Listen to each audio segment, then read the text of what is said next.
Olá! A gente costuma achar que as nossas decisões com o dinheiro são pura matemática, né? Mas e se eu te disser que o que realmente manda nisso tudo são as nossas emoções? Pois é, nessa análise, a gente vai fundo para entender essa conexão que é super poderosa e muitas vezes totalmente invisível. Olha, essa frase do material que a gente está usando como base já chega com os dois pés na porta. É uma ideia forte, né? Ela está dizendo que aquela compra por impulso, ou até a ansiedade que bate quando a gente olha o extrato do banco, talvez não seja só sobre dinheiro. Pode ser um sinal de coisas bem mais profundas lá dentro. E a raiz desse problema, segundo a fonte, é um tipo de desorientação emocional. É como se, sem a gente perceber, nossas emoções assumissem o volante da nossa vida financeira. E muitas vezes acabam tirando a gente da rota certa. Alguma dessas situações soa familiar? Sabe, gritar quando a pressão aperta? Reagir sem pensar? De acordo com a análise, essas reações mostram que a nossa gestão emocional pode estar um pouco frágil. E é exatamente essa fragilidade que abre a porta para a gente tomar decisões com dinheiro que lá na frente a gente se arrepende. Ok, então se o problema é essa desorientação emocional, qual é a saída? Como é que a gente acha o caminho de volta? A fonte que estamos analisando apresenta uma solução bem poderosa, um conceito que é o coração de tudo isso, a tal da excelência emocional. E o que isso quer dizer na prática, ter excelência emocional? Bom, a definição é bem clara. É ter um autocontrole de alto nível. É a habilidade de gerenciar as emoções negativas. E o mais importante aqui é que isso não é um dom, sabe? É uma qualidade que qualquer um pode desenvolver. E olha, o contraste é gritante. De um lado você tem o comportamento reativo, gritar, agir pelo ego. Do outro, uma abordagem totalmente diferente. Pensar antes de falar, dominar as emoções. Basicamente, a diferença entre ser um passageiro na própria vida e ser o piloto. E esse domínio emocional todo nos leva a uma pergunta fundamental.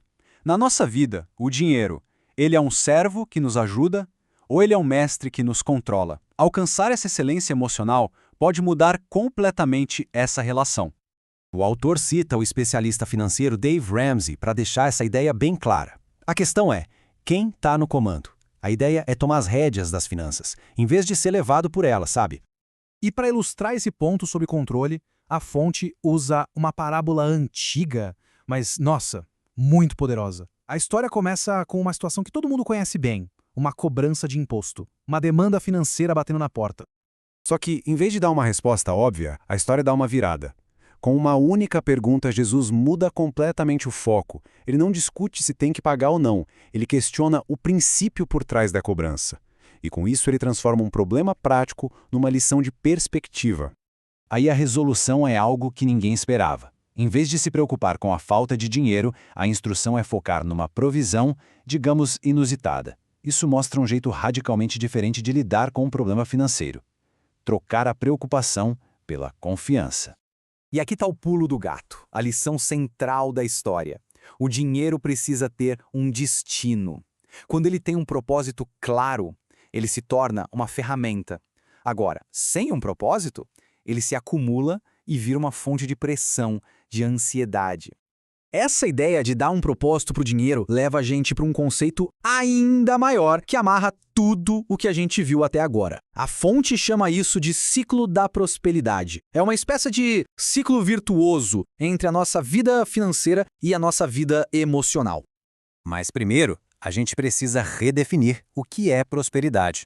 Não é só o saldo na conta bancária, não. Segundo essa visão, ser próspero de verdade é ter todos os recursos que a gente precisa, financeiros, emocionais, de tempo, para cumprir nosso propósito de vida. A primeira metade desse ciclo é bem lógica. Ter estabilidade financeira ajuda a gente a ter tranquilidade emocional. Quando as contas estão em dia, a mente fica mais calma, não é verdade?